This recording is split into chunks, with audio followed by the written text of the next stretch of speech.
Love ಜಿಹಾದ್ಗೆ ಒಳಗಾಗಿ ಉಗ್ರ ಮಹಿಳೆಯಾಗಿ ಬದಲಾಗಿದ್ದ ಉಳ್ಳಾಲದ ಮಾಜಿ ಶಾಸಕ ಇದಿನಬ್ಬ ಮೊಮ್ಮಗನ ಪತ್ನಿ ಮರಿಯಂ ಆಲಿಯಾಸ್ ದೀಪ್ತಿ ಮಾರ್ಲಾ ಸೇರಿದಂತೆ 8 ಆರೋಪಿಗಳ ವಿರುದ್ಧ ಐಸಿಸ್ ಜೊತೆ ಲಿಂಕ್ ಇರುವ ಕಾರಣಕ್ಕೆ ಎನ್ಐಎ ಚಾರ್ಜ್ ಶೀಟ್ ಸಲ್ಲಿಸಿದೆ.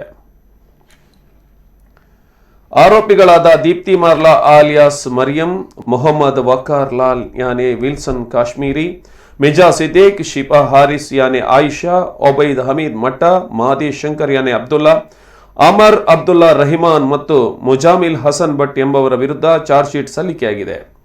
ಕೇರಳ ಮೂಲದ ಮೊಹಮ್ಮದ್ ಅಮೀನ್ ಯಾನೆ ಅಬು ಯಾಹ್ಯಾ ಮತ್ತು ಆತನ ಸಹಚರರ ಭಯೋತ್ಪಾದಕ ಚಟುವಟಿಕೆಗಳಿಗೆ ಸಂಬಂಧಿಸಿದಂತೆ 2021ರ ಮಾರ್ಚ್ನಲ್ಲಿ ಸಾಮಾಜಿಕ ಜಾಲತಾಣಗಳಾದ ಟೆಲಿಗ್ರಾಮ್, ಹೂಪ್, ಇನ್ಸ್ಟಾಗ್ರಾಮ್ಗಳನ್ನು ಬಳಸಿಕೊಂಡು ಐಸಿಸ್ಗೆ ಜನರನ್ನ ಸೇರಿಸಿಕೊಂಡಿರುವ ಬಗ್ಗೆ ಪ್ರಕರಣ ದಾಖಲಿಸಿ ತನಿಖೆ ಕೈಗೊಂಡಿದೆ.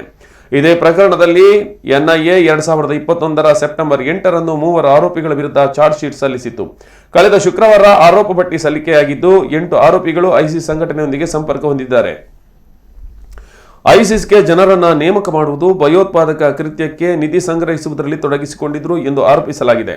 ತಿಂಗಳ ಹಿಂದೆಯಷ್ಟೇ ಎನ್ಐಎ ಮತ್ತು ಕೇರಳ ಪೊಲೀಸರ ಜಂಟಿ ಕಾರ್ಯಾಚರಣೆಯಲ್ಲಿ ಶಂಕಿತ ಐಸಿಸ್ ಕಾರ್ಯಕರ್ತೆ ಮಂಗಳೂರು ನಿವಾಸಿ ದೀಪ್ತಿ ಮಾರ್ಲಾ ಯಾನೆ ಮರಿಯಂ ಎಂಬಾಕೆಯನ್ನ ಬಂಧಿಸಿದ್ರು. 2021ರಲ್ಲಿ ಪ್ರಕರಣಕ್ಕೆ ಸಂಬಂಧಿಸಿದಂತೆ ಭಟ್ಕಳದ ವ್ಯಕ್ತಿಯನ್ನ ಬಂಧಿಸಿತ್ತು.